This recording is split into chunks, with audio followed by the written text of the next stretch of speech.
नमस्कार, मानसी मराठी रेसिपीजमध्ये तुम्हा सर्वांचं मी स्वागत करते। आज मी तुम्हाला सुक्या खोबऱ्याची मी चटणी दाखवणार आहे। त्यासाठी बघा लागणारं साहित्य बघा, 3 वाट्या सुकं खोबरं, बेडगी मिरची 6 ते 7 बेडगी मिरच्या। मला जरा कमी तिखट हवं म्हणून मी 6 ते 7 बेडगी मिरची घेतले। तुम्हाला तुमच्या चवीप्रमाणे तुम्ही कमी जास्त करू शकता। 30 लसूण पाकळ्या आणि चवीपुरतं मीठ। हे बघा, जे मी तुम्हाला 3 वाट्या दाखवल्या ना त्याचे पूर्ण असे स्लाइस करून घेतले, जेणेकरून आपल्याला ना भाजायला म्हणजे अशा जरा थोडेसे आपल्याला भाजावे लागतील, तरच त्याचं त्या मिरचीला असं खमंगपणा येईल। मग हे सर्व आपण भाजून घ्यायचे, तुम्हाला मी दाखवते। हे बघा, मी आता गॅसवर पॅन ठेवली आहे। गरम झाली की गॅस मंद करून सर्व मंद आचेवर भाजून घ्यायचं। हे बघा, आता मी सुकं खोबरं त्यामध्ये पॅनमध्ये टाकते।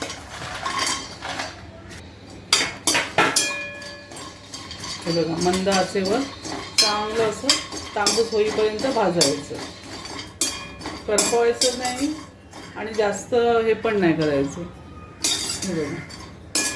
हे बघा, सतत असं ढवळत राहायचं। हे बघा, सतत हलवत राहावं लागतं। असं भाजून घ्यायचं, म्हणजे याला ऑइल वगैरे टाकायची काही गरज नाही। हे बघा, कारण त्याला स्वतःचं हे ऑइल असतं। नुसतं पॅनमध्ये या सर्व आपण स्लाइस टाकायच्या आणि मंद आचेवर फ्राय करून घ्यायचं। हे बघा,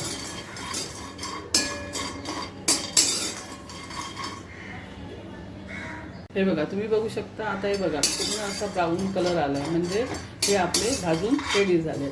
मग आता हे मी काढून घेणार। हे बघा, अशा प्रकारे हे आपलं खोबरं भाजून झालं। आता हे बघा, मी लसूण पाकळ्या भाजून घेते।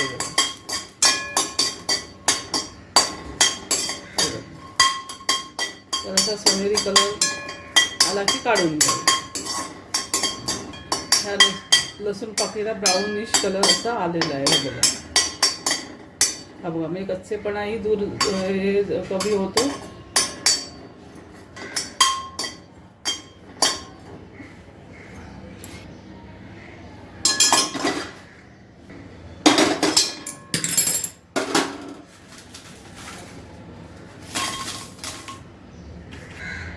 आता हे बघा, मिरच्या पण भाजून घेतो। हे बघा,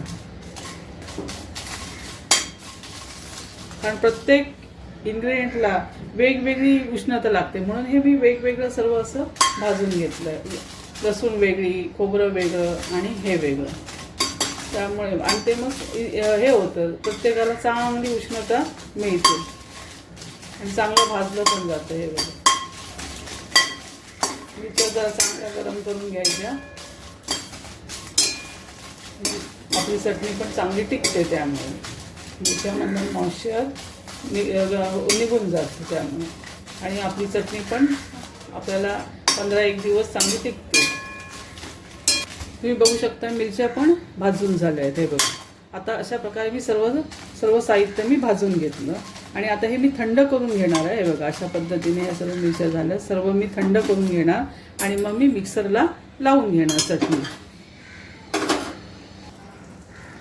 हे बघा, तुम्ही पाहू शकता। आता हे मी सर्व साहित्य खरपूस असं भाजून घेतलं।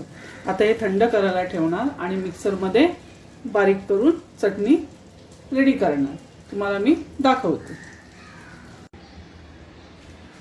हे बघा, हे सर्व साहित्य आता थंड झालं आहे। आता हे मी मिक्सरला फिरवून घेणार आहे। हे बघा, हे सर्व आता मी मिक्सरला फिरवून घेते।